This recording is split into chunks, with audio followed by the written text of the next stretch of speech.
Boo, my Ocala Extreme Mustang Makeover mare, has been making a lot of good progress.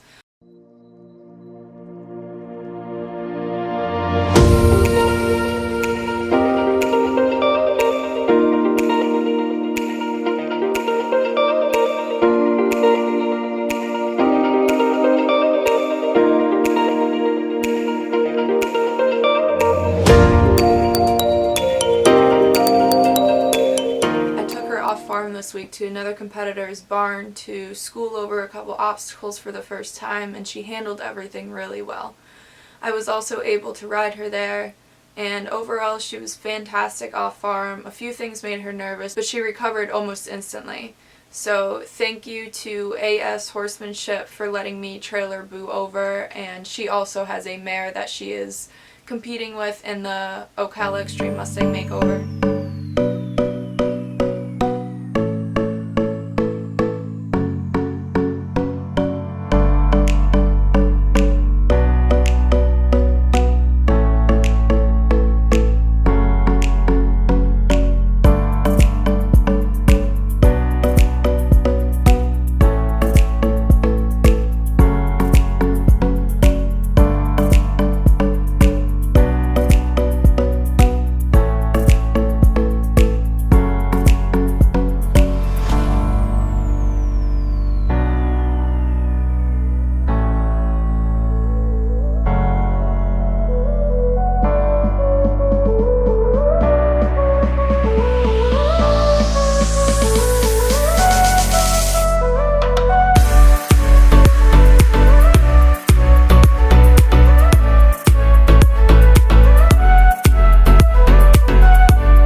Oh, do you need help? How do I do that?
At home, Boo has been doing really well. We've been riding walk trot in the ring. She has really good halts, backs, her turning's good.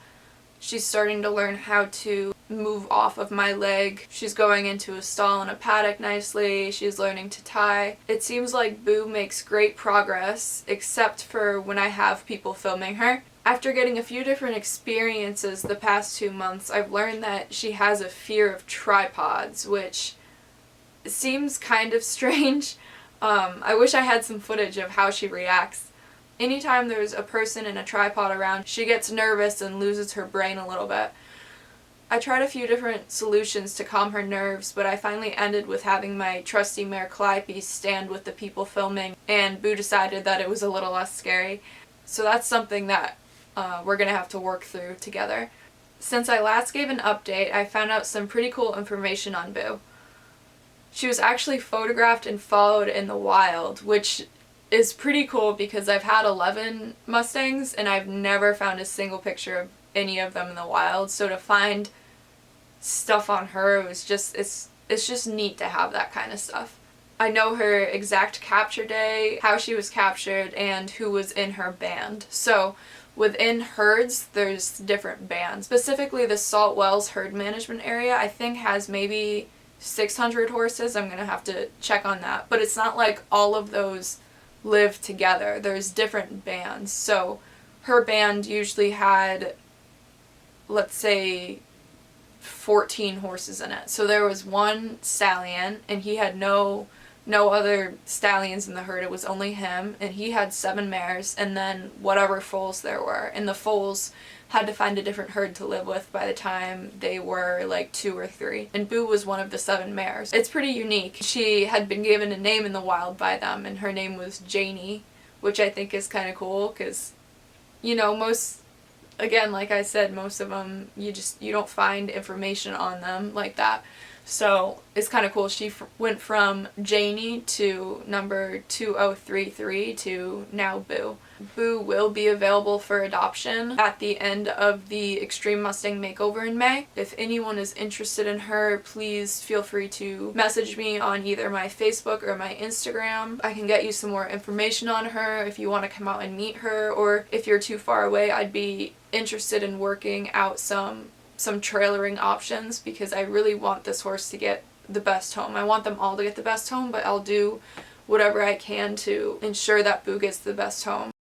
I want to talk a little bit about my Kentucky Mustang that I haven't really updated much on her anywhere really. I did post about her about a week ago on Facebook, giving an update as to why I have not been updating her. So I'm just gonna read through that, put a couple parts of that in here just so I can explain and then go into the second update that I had on her. It's been about a month since Kentucky pickup. She's been different from all my other Mustangs in the sense that she would fight over flight. So usually when a wild horse is fearful, they'll run away.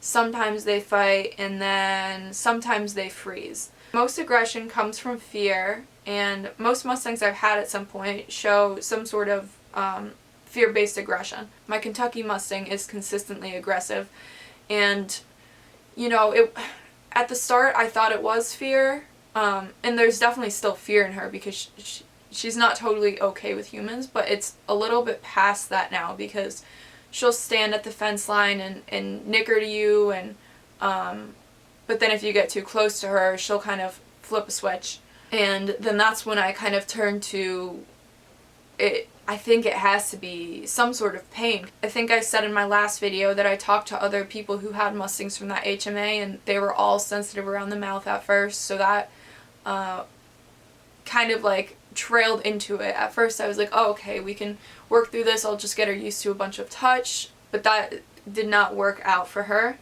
She would strike and charge you the second anything or you touched her mouth. She would even start striking out before you even touched her at all. If you were just approaching her, she would start striking out at you. I was able to bring her to the panels and I could stand on the other side, and I was able to play with her lip, and I lifted up her lip, and then I saw a nice cut.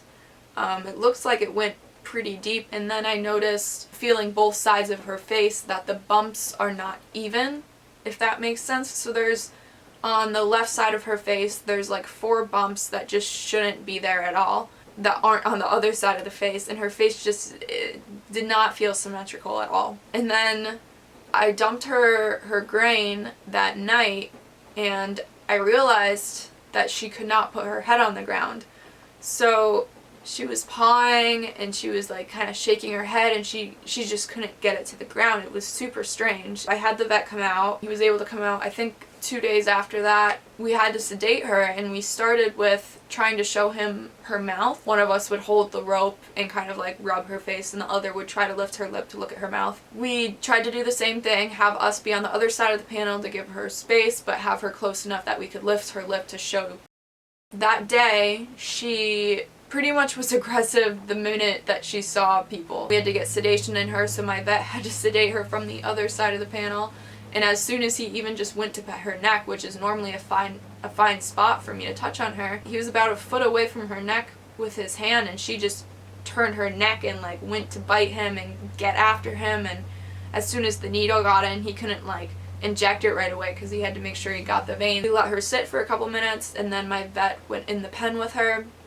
He was just walking around to the other side of the pen. There was no pressure on her at all. His body was facing away. He wasn't trying to touch her, and she runs after him trying to bite him and attack him with her front legs, and he pushed her away to get her like away from him, and so she didn't make any contact, and then she came back even harder, and he had to like book it to get out of the way, and that was with being sedated. All he was able to find from the examination was that cut that we saw.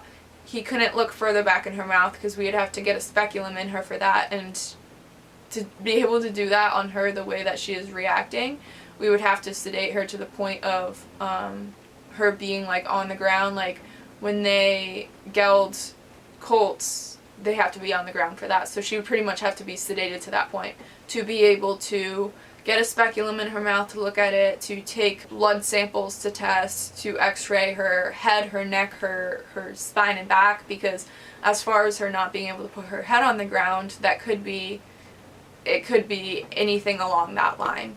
So, and even if we were to do all of that, it wouldn't necessarily give us the answer, as well as it puts a huge risk on my vet and his staff and my Kentucky Mustang. Because her wild instincts are so strong, she could wake up out of sedation like way earlier than planned and injure not only herself but the vet and staff, and I don't want anyone to get injured. I don't want the mare injured. I don't want any people injured. I've been working closely with Mustang Heritage Foundation and the Bureau of Land Management to figure out what the best plan is. We are officially withdrawn from the Kentucky Extreme Mustang Makeover because she's not going to be able to do that. She's not fit for that. So I took her out, I think last week. So as of right now, pretty much Mustang Heritage Foundation is out of it, but I'm just giving them updates because they just want to know. Currently she is in the foster program with me. What we're going to do is give her, just because it's still a month in, we want to make sure whatever decision has to be made is the right decision. So she's going to stay here with me we talked on Friday, so it was probably like a week and a half from Friday, so probably a week now, that she's going to stay with me, and we're going to see if there is no changes, if there's improvement, or if it gets worse, and then we will make a decision from there. But as of right now, there's no changes. She's pretty much the same. She's in a lot of pain. She's just kind of unhappy. That's where that's at, and I will make an update when the decision is made as to what we'll do with the Kentucky Mustang and the plans for her. That's where she's at right now. Out of the competition, and in about a week the BLM and I will decide what is the best option for this horse. And that leads me to Brie. So Brie was originally my mare for the Wisconsin Midwest Horse Fair Tip Challenge. We actually would be leaving to go to that, I think like next week or something like that. Brie and I are withdrawing from that because of a few different reasons. I got Brie, and then I pretty much had her a couple days, and I immediately had to go to Texas with Fiesta, my Magic Mustang. And the day I got back from that, I had to pick up Boo. So Brie didn't really she was pretty much at the same point as Boo when I got Boo. And Boo has been one of the hardest Mustangs I've ever had. So she took so much of my time. And then while I was trying to get Boo kind of managed and work with her and get her kind of stable, she took up way more of my time because of her difficulty. She had that slight aggression at the start, and then all of Boo's aggression was fear. She's a big scaredy cat. And then she was just very difficult because she's very, very flighty. So Boo took a long time to get worked with, and pretty much that time when I had Boo before I picked up my Kentucky Mustang, I was like, oh yeah, Brie, she's so easy, she'll be fine, she's an easy horse. So like I kept little by little putting time and time into Boo, where I was like, oh, Brie, she'll be fine, and I didn't realize how quick the time was approaching. And then when I got my Kentucky Mustang, I was like, okay, it turns out the Kentucky Mustang is now my hardest Mustang I've ever had. So then all my time was going into my Kentucky Mustang and Boo, and again, Brie was just put on the back burner. And it's hard to compare like a tip challenge to an Extreme Mustang Makeover, because in the tip sense, in the tip challenges, I already own Brie. There's no auction for them. There's no, for Brie specifically, there's no wait period because she was a sale authority Mustang, so I own her. And like the challenge is pretty much just like a show that I can go to. So Brie just kept getting put on the back burner because I had these other two really difficult mares on top of all of my other training horses, on top of trying to manage my personal horses. She's a really cool mare, but it would not be fair for me to bring her with the education I've been able to provide her so far. We're doing Liberty together. She's the sweetest horse. She whinnies to me every single time I pass her paddock. That's a long ways to go. It's almost as long as Texas, or longer than going to Texas, one of the two. Boo in Kentucky just took up a huge majority of the time, and her age. So Brie was supposed to be 6 or 7 years old. I adopted her thinking I was getting that aged Mustang, and then I get her, and I find out she's actually 2 years old. So she is very young, which is why her body looks the way it does. It's not like she's underweight or under-muscled. She's 2. She's still a baby. I don't really know if I'd want to make that long of a trip with that young of a horse. Just because I had that whole pneumonia thing with Edie last year, I'm kind of iffy about traveling super long distances with younger horses. With that, I'll go to her ear and her poll. So she is pretty sensitive up here and like the top of her forehead, and every time I touch her neck, she lifts her head a couple inches. She never moves away, but she gets all proud like that. You can tell whenever I put my hand here, she'll put her ears back, and then I take it off and they go up, and then I'll put them there and they go back. And yesterday I was just messing with her ears, kind of just like twisting them around, like petting them, and the right ear doesn't click or anything, which is normal. And then I went to the left ear and it started popping, which was kind of strange, and I was like, huh, that's interesting. Maybe she needs an adjustment or some sort of work done. So I'm gonna have to have a vet out for her and see what I can do if there's some discomfort up there to help her out.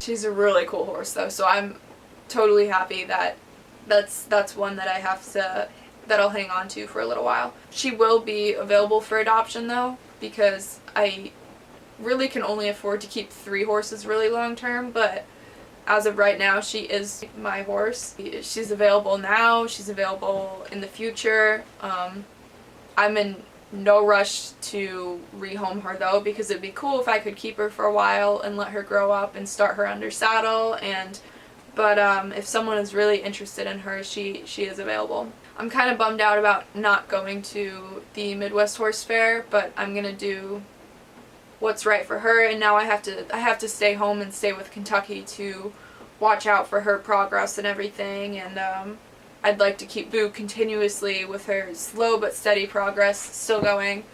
I know a lot of the competitors competing in the Midwest Horse Fair Tip Challenge, and I'm kind of bummed I won't be able to see everyone, but I do want to wish luck to Alyssa Renevue because she has a really cool horse, and I'm excited to see updates from her and how they're doing at the challenge. Oh.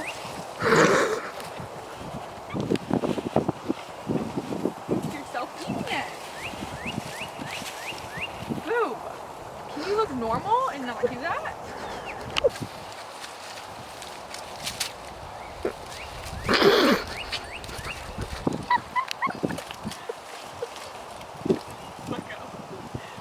Go. Boo. Release. No. Oh my god. Don't eat that. She's like, I want to so bad.